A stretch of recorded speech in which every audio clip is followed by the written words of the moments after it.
At just 32, Rachel Morris had given 10 full years of her life to her family's company, Morris Builders.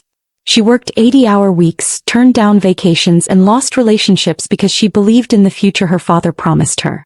"You'll run this place one day," he always said, clapping a proud hand on her shoulder.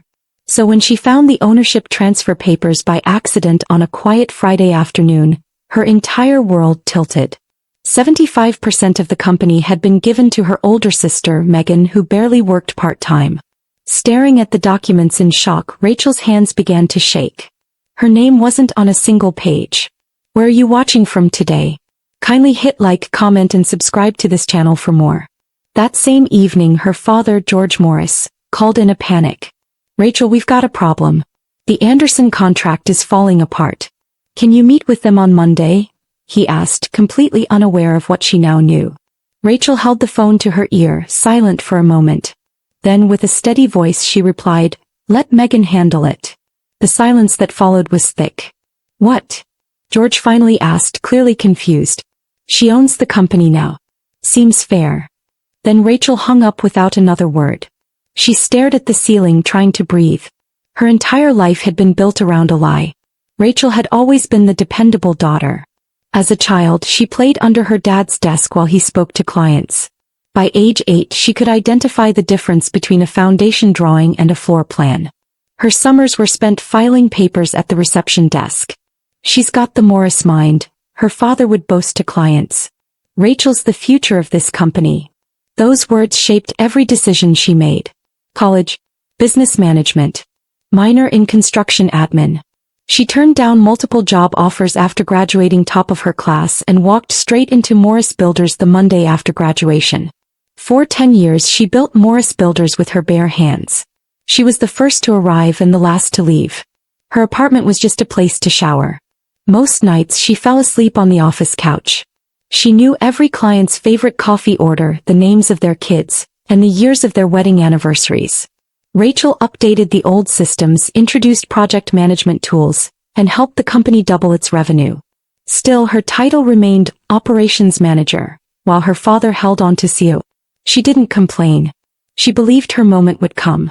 Megan, her sister, couldn't have been more different. 2 years older, she had spent her 20s exploring Europe and chasing her art history degree.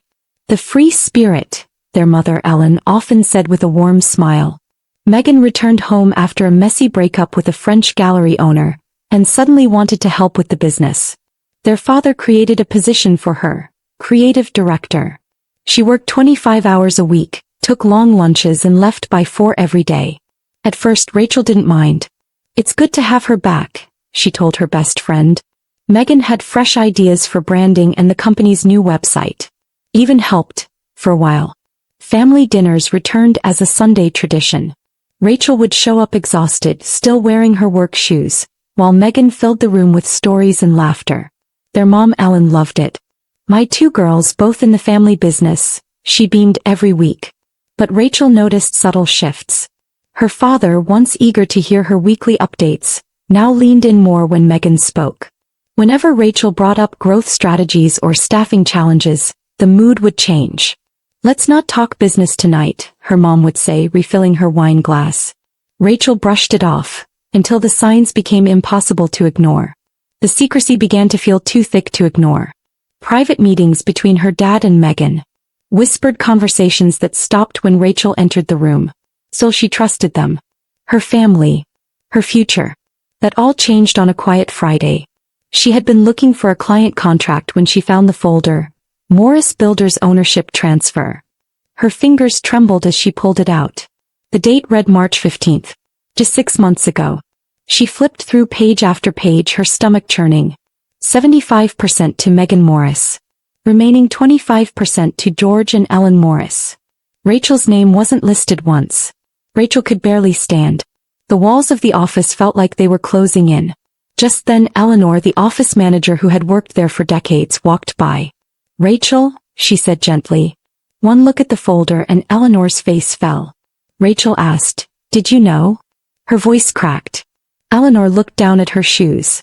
"Your father said he'd tell you, when the time was right." Rachel blinked. 6 months. It's been 6 months. Eleanor tried to explain. Most of the senior staff knew. It was for contract reasons. Rachel clutched the folder to her chest and walked out without another word. She didn't stop to grab her laptop or the reports waiting on her desk. She just drove home, running a red light and almost hitting a delivery truck. Her apartment felt foreign. She sat on her couch, clutching the folder and stared at the wall. All her sacrifices, all the holidays missed, relationships ended, weekends surrendered, they had meant nothing. 10 years building a company she thought would someday be hers, handed over without a conversation. Her hands wouldn't stop shaking. Finally, she grabbed her phone and called the only person she could think of. "Allison, it's me," she whispered when her best friend picked up. "I need to talk." "Rachel? Are you crying?" Allison asked, alarmed. Rachel didn't even realize tears were falling. "They gave the company to Megan," she said. 75%. "They didn't even tell me." Allison gasped. "I'm coming over. Don't move."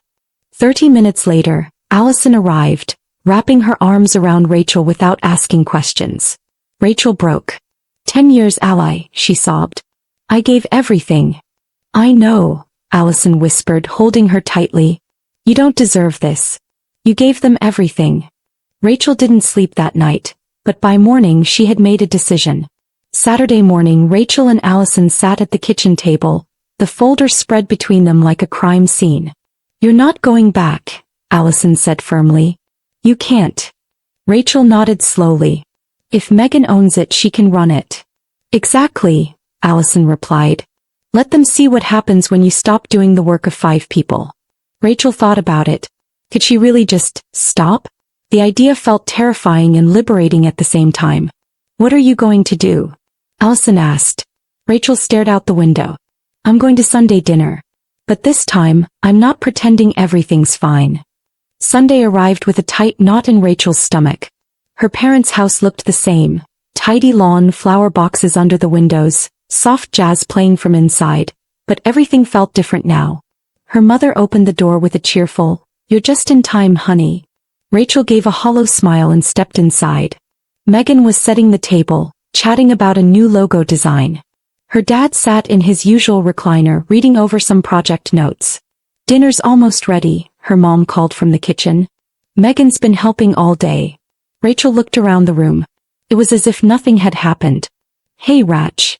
Megan smiled, setting down silverware. "I texted you about the client pitch last night. Did you get it?" Rachel's voice was cool. "I needed some time offline." Megan nodded. "Totally get it." George looked up. "Glad you made it.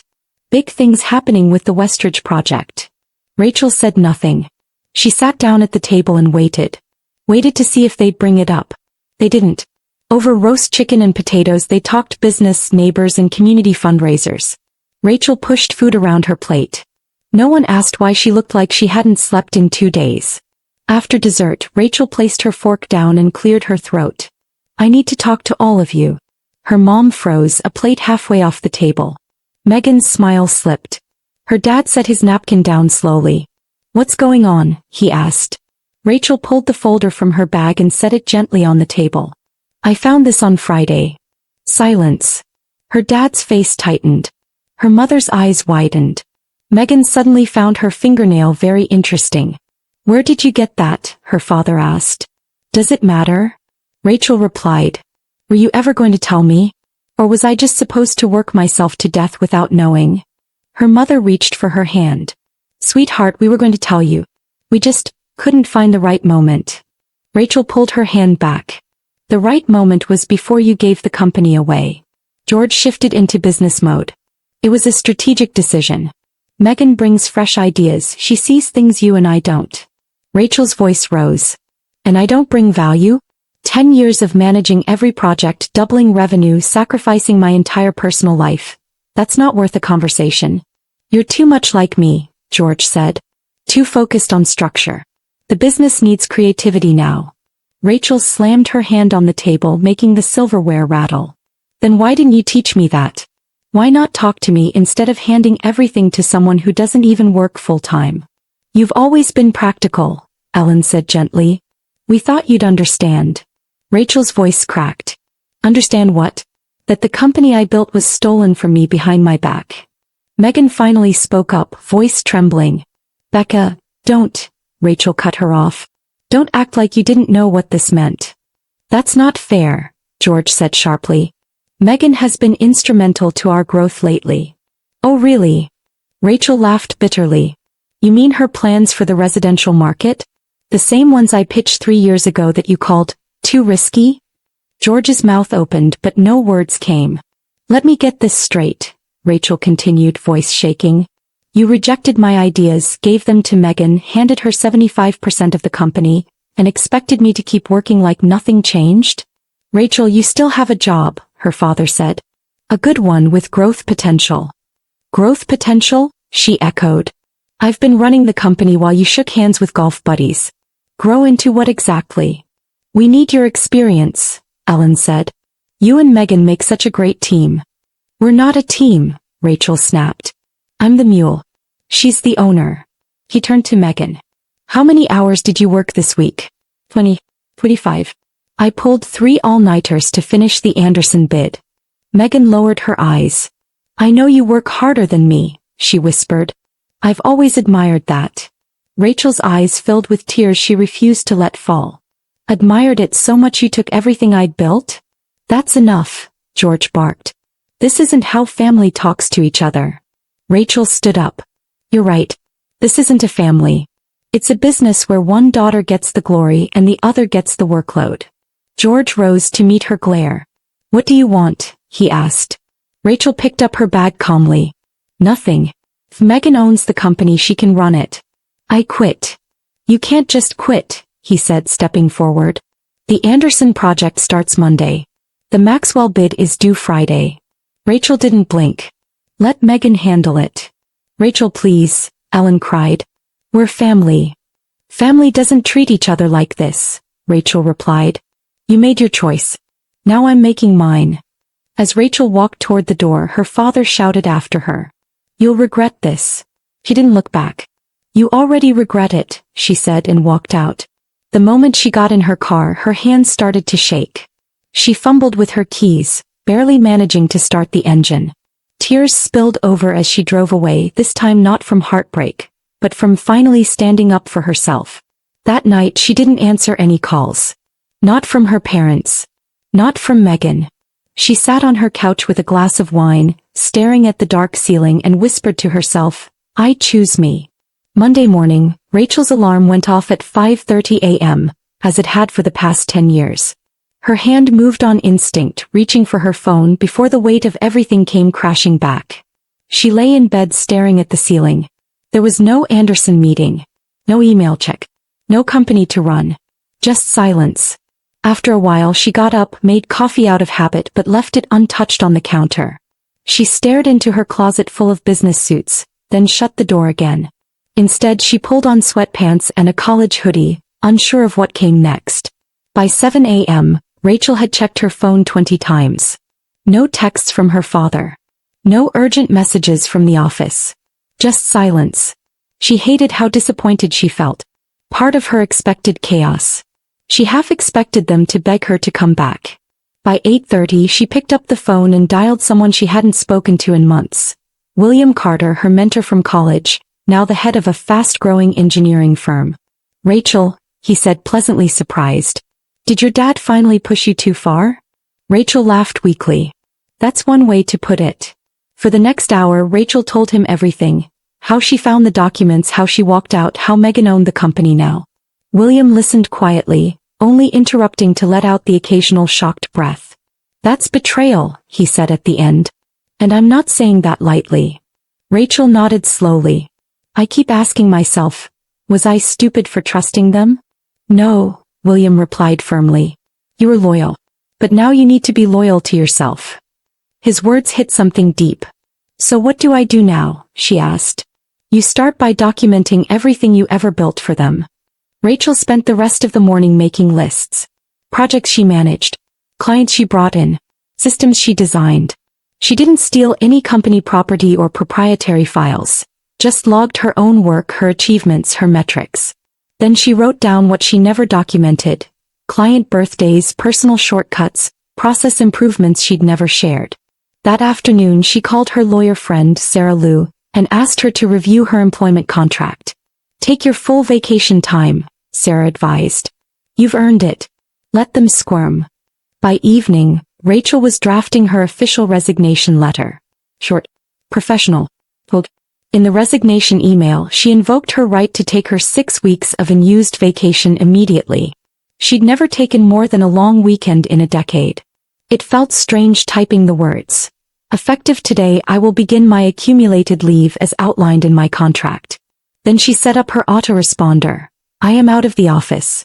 Please contact Megan Morris for all company matters. She turned off her work phone and placed it in a drawer.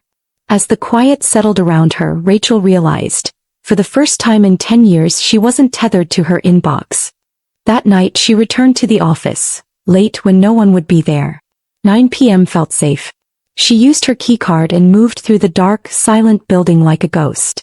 Her office still smelled like her favorite cinnamon candle. She packed slowly, gathering photos, books and small items she'd brought from home. When she found the framed company anniversary photo, her hands froze. Her father stood between her and Megan, arms wrapped around both of them, beaming. Rachel stared at it for a long moment, then turned it face down in the box. Some things were better left behind. She left her keys and a note for Eleanor on the front desk. Please forward my final paycheck. Wishing you all the best. Then she walked out of the office for the last time. At least that's what she believed in that moment. As she drove home through quiet city streets, Rachel felt a strange blend of sadness and freedom. A decade of her life had just ended. And for the first time she didn't know what came next. But she knew one thing for sure. She would never let herself be devalued again. The next morning Rachel woke up at 9 a.m., the latest she'd slept in years. The sun was already shining through the window. She made breakfast and sat at her kitchen table, not gulping coffee on the way to work, but slowly sipping tea and reading a novel she'd abandoned years ago. At noon she met Sarah for lunch. They reviewed the ownership transfer and the resignation details. Legally you're in the clear, Sarah confirmed. Morally though, this stinks. Rachel pushed her salad aside. What are my options? You could fight for a severance, Sarah said. Or walk away and build something new. Rachel sat quietly and thought. I don't even know who I am without the company, she admitted. Maybe it's time to find out, Sarah replied. The following days were slow but healing. Rachel walked in the park each morning, took yoga classes, reconnected with old friends. She journaled every day and deleted every message her parents left. But on the 6th day her phone rang with a familiar name. Maxwell Anderson, CEO of the company's biggest client. Rachel, he said sharply. What's going on? Your sister can't answer half my questions. She swallowed hard. I'm no longer managing the account. You've been our project lead for 5 years, Maxwell said. If you're not handling it, I need to consider my options. Rachel chose her words carefully. If you're not confident in the new leadership, you should do what's best for your company.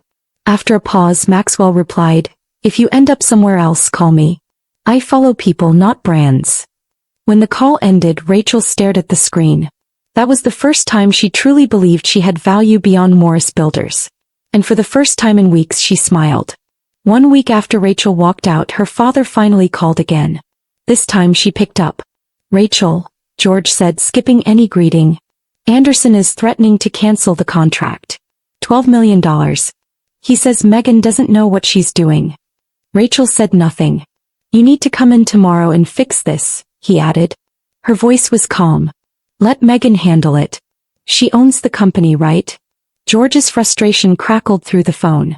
This is serious. That business is your heritage. Rachel's tone sharpened. No. You gave my heritage away. You don't get to ask for help now. 20 minutes later her doorbell rang. Rachel checked the peephole. Her father stood there, tie crooked, eyes tired. She opened the door slowly. He barged in. Do you know what you've done? He said, pacing. Anderson is furious. Westridge is asking for you. Megan's drowning. Rachel sat calmly on the couch. Sounds like a leadership problem. Rachel, come on.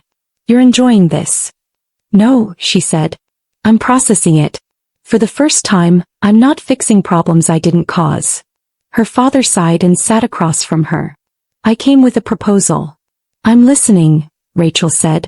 Chief Operations Officer. Full authority. Double salary. Corner office.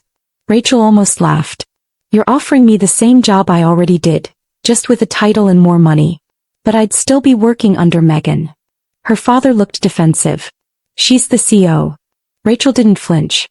Then my answer is no. You want me back? I want 40% ownership, a board seat and normal work hours.